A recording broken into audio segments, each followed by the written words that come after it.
Now is listen to the percussion section one by one, so you can break it down. The duf is an instrument that is used in not just the balladi music, but the Sufi music as well. It's got a very light, airy kind of feel coming through it, but it does hold a good bass.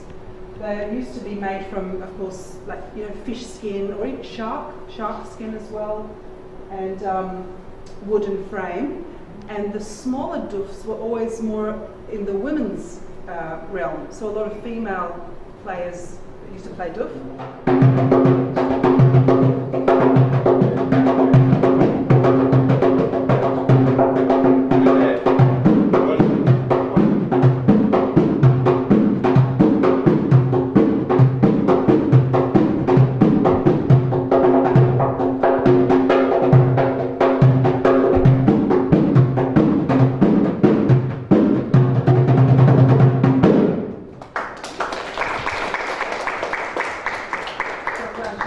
Notice it's airy, and the steps that you do with this are soft. They're soft steps, they're not sharp pushing steps. Everything's resonant. His hands are playing it, they're soft. Your feet are feeling it soft. Now we're going to the dahola. The dahola was traditionally made with donkey skin, so it had a very heavy skin. And dahola is holding a strong bass beat. So it holds the bass beat while the tabla plays the more intricate fills. We're going to listen to the dahola, then we're going to listen to Samaka on the tabla, and then together.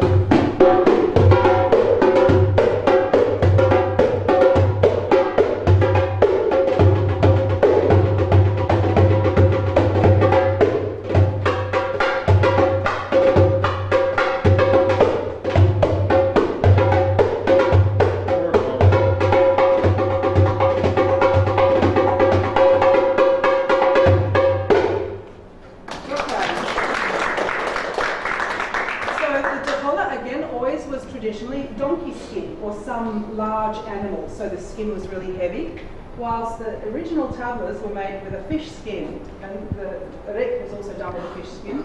Tabla was sometimes made with goat skin or a smaller animal skin. And does everyone know what samaka means? No? You know. Fish. Fish. Fish. So Samaka has been with us for a long time. Excellent tabla player. Now, the reason he is such an excellent tabla player is that he watches so carefully and he anticipates so well.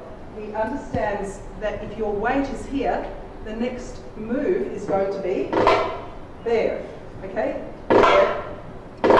So he watches. A good tabla player will watch the dancer's hips, not just the hips but the feet, and he'll get used to the movement before the movement. So that average tabla player will follow the dancer and look at her feet and sort of follow her.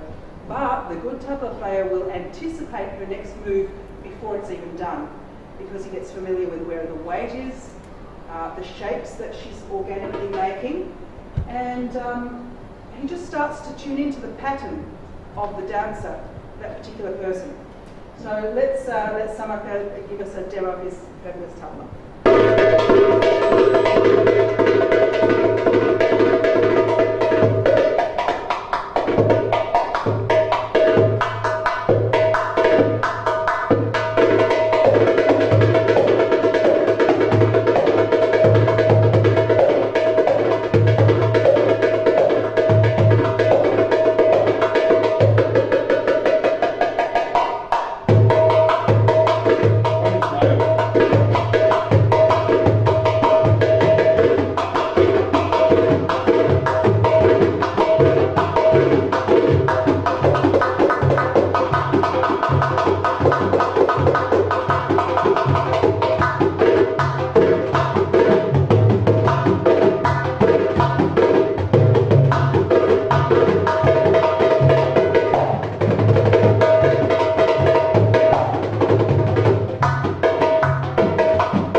play us some rek.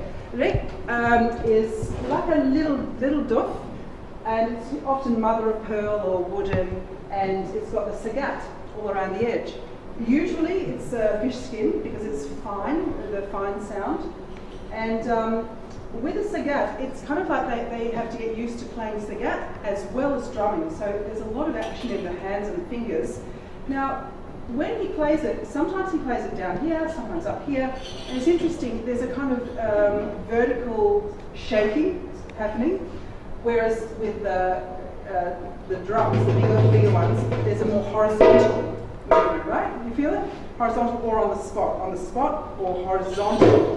Whereas this one shakes, where there's more of this vertical sensing.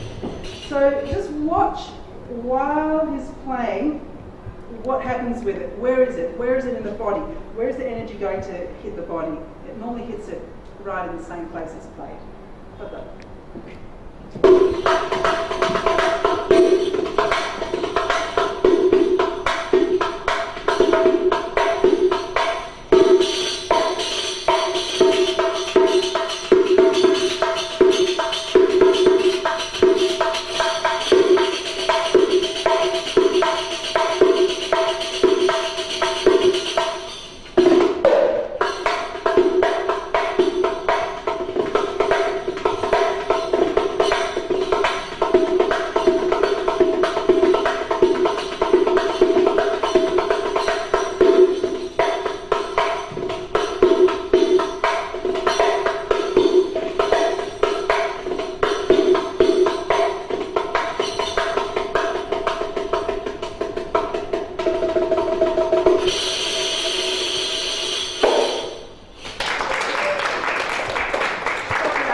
Ballady orchestras, tucked bands, classic orchestras normally have this lineup. It's very natural. Percussion's at one end, earth element. Then we go through these more fiery or watery elements, because water and fire are interchangeable. Okay, if it's passionate, it's fire. If it's emotional, it's water. If it's kind of deep and warm, it's fire. If it's creative, it's water. So they're interchangeable. But they normally sit in this part of the body, whereas the percussions normally sit in this part of the body, earth element, you feel it in your feet, right? Then the fiery instruments, they normally sit in this part of the body. That's your water and fires, passion and creativity and depth. And then you start moving up to your air instruments, the ones that allow the energy to come up, particularly with a nape. But do you see the natural order? No one tells them to sit like that. They're already sitting in the way we have earth, fire and water, or water and fire, and air. They're already energetically being resonant with energies, earth being deep, fire and water being a push-pull, like water is more internal, fire is more external, outreaching, and air being light. Gravity, levity. So gravity is here. Our gravity as a dancer is in the pelvic bowl. Our levity as dancers is in through the ears. So you see a lot of the girls always going up like this with their ears, right? They're lifting through the neck and ears.